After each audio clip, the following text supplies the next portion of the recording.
Evolution क्या सिर्फ एक थ्योरी है या रियलिटी है? हमारे पुराने एंसेस्टर्स आखिर कहां से आए? वेलकम दोस्तों, आज से लगभग 4 बिलियन साल पहले जमीन पर लाइफ की शुरुआत होती है। बिलियंस ऑफ ईयर्स की इवोल्यूशन के बाद लाखों वेराइटीज के प्लांट्स और एनिमल्स स्पीशीज सामने आती है। ये सारे पेड़ पौधे, पशु पक्षी जो देखते हो आप आज के दिन, उन सभी में इवोल्यूशन हुआ है। इन्हीं में से एक स्पीशीज है होमो सेपियंस की भी, यानी हम इंसान।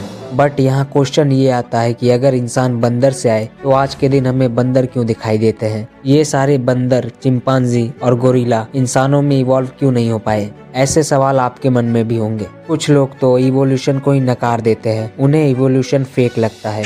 आखिर कितनी सच्चाई है इस इवोल्यूशन की थ्योरी में? क्या ये सिर्फ एक थ्योरी है या फिर फैक्ट है? और कैसे आज अलग अलग किस्म के जानवर इवॉल्व हुए?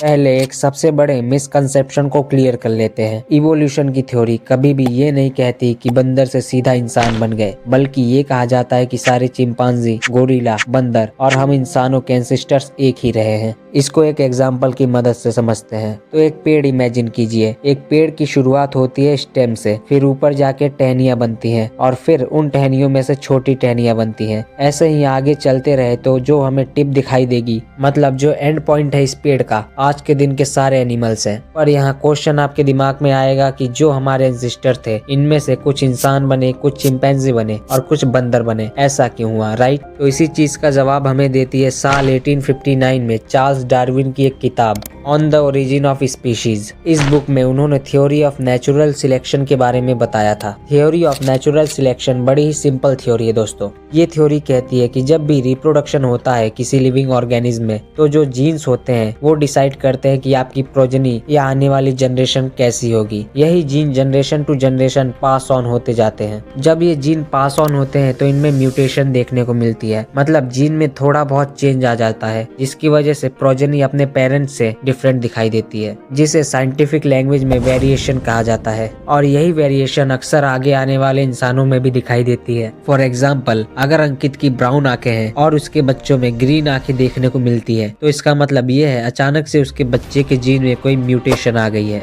और अब हो सकता है कि उसके बच्चे में भी यही म्यूटेशन देखने को मिले। वैसे तो ये म्यूटेशन फायदेमंद और खतरनाक दोनों तरीके के हो सकते हैं। डिपेंड करता है कि एनवायरनमेंट कैसा है, जिससे कुछ ऑर्गेनिज्म तो सरवाइव कर पाते हैं और कुछ डाई आउट हो जाते हैं। इसी प्रोसेस को कहा जाता है नेचुरल सिलेक्शन, जहाँ नेचर सिलेक्ट करता है कि किसका इवोल्यूशन होगा और कौन डाई आउट हो जाएगा। फॉर एग्जाम्पल, एक ब्राउन मेंढक है जिसके 5 बच्चे हैं, जिनमें से 4 बच्चे तो ब्राउन कलर के हैं, मगर एक बच्चा म्यूटेशन के कारण ग्रीन कलर का पैदा हो गया। ये मेंढक अपनी सराउंडिंग के हिसाब से अपने आप को कीमोफ्लेग कर सकता है, जिससे इसको एक एडवांटेज मिलता है। ये अपने शिकारियों से अपने आप को कीमोफ्लेग करके बचा सकता है, लेकिन वो चारों मेंढक अपने आप को कीमोफ्लेग नहीं कर सकते, जिसका मतलब वो उस शिकारी के शिकार बन जाएंगे और डाई आउट हो जाएंगे। कुछ इसी तरीके से थ्योरी ऑफ नेचुरल सिलेक्शन भी काम करती है। यहाँ पर एक टर्म यूज की जाती है, सर्वाइवल ऑफ द फिटेस्ट। इसका मतलब ये नहीं कि जो सबसे ताकतवर या फिट होगा वही सरवाइव करेगा। चार्ल्स डार्विन के अकॉर्डिंग फिट का मतलब ये है जो अपने आसपास के एनवायरनमेंट में सबसे अच्छे से फिट बैठ सके। और एनवायरनमेंट से सिर्फ अपने आसपास का टेम्परेचर नहीं, बल्कि अपने आसपास रहने वाले प्लांट्स एंड एनिमल स्पीशीज भी है। एक सिचुएशन में कौन कितने अच्छे से फिट हो रहा है, इसलिए क्या फिट है और क्या फिट नहीं है, ये टाइम के साथ बदलता रहता है। और दोस्तों, ये प्रोसेस सिर्फ पास्ट का हिस्सा नहीं है। इवोल्यूशन आगे भी हो रहा है और हमेशा होता रहेगा। हर लिविंग बीइंग, इंसान, पेड़ पौधे, जानवर अपने एनवायरनमेंट के हिसाब से अडेप्ट करके सरवाइव करते रहते हैं। फिट रहने का मतलब है बैलेंस क्रिएट करके चैलेंजेस का सॉल्यूशन निकालना। हम भी इसी प्रोसेस का हिस्सा हैं, जो सीखते हैं और अडेप्ट करते हैं। एट द एंड कंक्लूजन यही निकलता है कि इवोल्यूशन सिर्फ पास्ट का एक हिस्सा नहीं, बल्कि प्रेजेंट और फ्यूचर का रोड मैप भी है। जो समझ जाएगा कि फिट रहना क्या होता है और कैसे अडेप्ट करना है, वही आगे बढ़ पाएगा। In short, nature never stops evolving, therefore you should keep updating yourself, evolve yourself. तो अब मैं चलता हूँ, मिलते हैं अगली वीडियो में।